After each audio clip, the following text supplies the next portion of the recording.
Welcome बच्चों, हम पढ़ रहे हैं विज्ञान भारती थर्ड कक्षा 8 इकाई 20 स्क्रैच द्वारा कोडिंग के अभ्यास प्रश्नों को। बच्चों, वीडियो शुरू करने से पहले मेरी आपसे रिक्वेस्ट है कि प्लीज इस वीडियो को लाइक करें, ज्यादा से ज्यादा शेयर करें और मेरे चैनल को सब्सक्राइब करके बेल आइकन का बटन अवश्य दबाएं। इसके साथ ही बच्चों, कक्षा 8 की अगर आपको इंग्लिश पढ़नी है तो पूरी प्लेलिस्ट मेरे चैनल पर पड़ी है और यहाँ आई बटन में मैं लगा भी रही हूँ। आप यहाँ पर जाकर पूरे अपनी जो इंग्लिश की बुक है उसको वर्ड बाई वर्ड पढ़ सकते हैं और पूरे एक्सरसाइजेस को सॉल्व कर सकते हैं। साथ ही ये वीडियो जो है हमारी विज्ञान की ये कंप्लीट होने वाली है। आने वाले समय में बच्चों हम जल्द ही पूरी मैथ की भी सीरीज ला रहे हैं, तो आप प्लीज मेरे साथ जुड़े रहिए और प्लीज प्लीज प्लीज चैनल को सब्सक्राइब कीजिए। चलिए वीडियो को शुरू करते हैं। पहला प्रश्न है, सही विकल्प पर सही का चिन्ह लगाइए।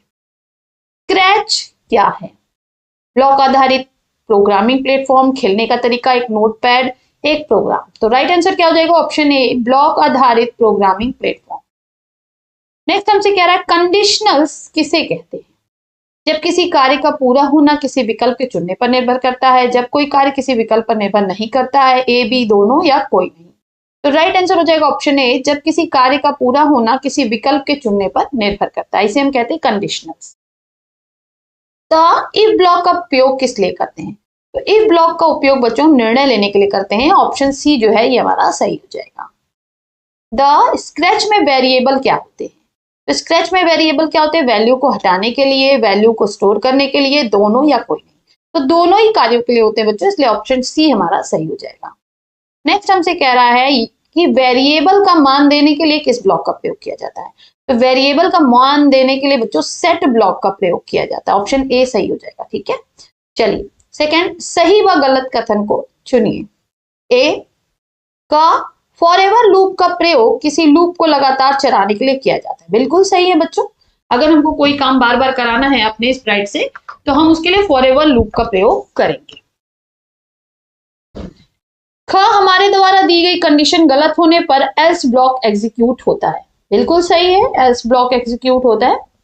ग, स्क्रैच में आस्क ब्लॉक का उपयोग वीडियो देखने के लिए होता है। ये गलत है बच्चों, है ना, आस्क का प्रयोग वीडियो देखने के लिए नहीं होता है। घ, स्प्राइट को सीमित बार दोहराने के लिए फॉरएवर लूप का प्रयोग करते हैं। बिल्कुल सही है। हंगा, स्क्रैच में वेरिएबल डेटा को स्टोर करने के लिए उपयोग किए जाते हैं। बिल्कुल सही है, डेटा को स्टोर करने के लिए भी हम वेरिएबल का उपयोग करते हैं। थर्ड क्वेश्चन है, निम्नलिखित प्रश्नों के उत्तर दीजिए। पहला है, स्क्रैच प्लेटफॉर्म से आप क्या समझते हैं? हमने शॉर्ट में लिखा हुआ है बच्चों कि स्क्रैच एक ग्राफिकल प्रोग्रामिंग प्लेटफॉर्म है जिसका उपयोग कोडिंग सीखने और इंटरैक्टिव प्रोजेक्ट बनाने के लिए किया जाता है। इसमें ब्लॉक आधारित कोडिंग का उपयोग होता है जिससे छात्र बिना कठिन प्रोग्रामिंग भाषा सीखे आसानी से एनिमेशन, गेम और सिमुलेशन बना सकते। दूसरा प्रश्न है, स्क्रैच में कंडीशनल ब्लॉक का क्या अर्थ है? तो उत्तर हो जाएगा, स्क्रैच में कंडीशनल ब्लॉक वे ब्लॉक होते हैं जो किसी विशेष शर्त के आधार पर कोड के निष्पादन को नियंत्रित करते हैं।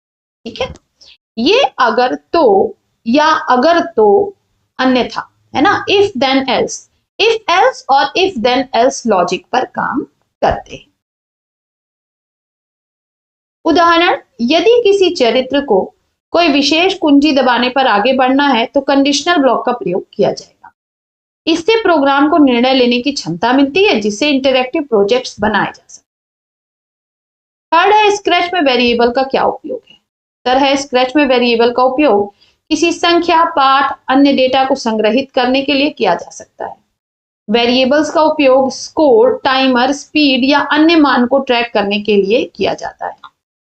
उदाहरण के लिए स्कोर ट्रैक करना, यदि कोई खिलाड़ी एक सिक्का लेता है तो स्कोर 1 बढ़ जाएगा।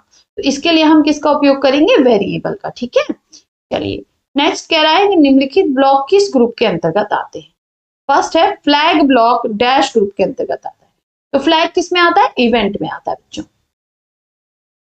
फिर आता है हमारा मूव ब्लॉक, किस ग्रुप के अंतर्गत आता है? तो मूव ब्लॉक मोशन ग्रुप के अंतर्गत आता है। रिपीट ब्लॉक डैश ग्रुप के अंतर्गत आता है। किसमें आता है बच्चों? कंट्रोल ग्रुप में आता है। स्विच कॉस्ट्यूम ब्लॉक किस ग्रुप में आता है? तो लुक्स ग्रुप में आता है। वेट ब्लॉक डैश ग्रुप के अंतर्गत आता है। किस ग्रुप में आता है बच्चों? कंट्रोल ग्रुप में आता है। इसके बाद बच्चों हमारा एक प्रोजेक्ट कार्य है। इसमें दिया है, एक बियर नामक स्प्राइट से किसी दो संख्याओं का गुणा कराना तथा परिणाम बियर स्प्राइट द्वारा प्रदर्शित करना है वेरिएबल के उपयोग से। तो हम क्या क्या करेंगे? सबसे पहले हम स्क्रैच खोलेंगे, बियर स्प्राइट को चुनेंगे, और एक बैकड्रॉप ले लेंगे, ठीक है, वो मैंने यहाँ पे नहीं लिया है क्योंकि बैकड्रॉप हम ले सकते हैं।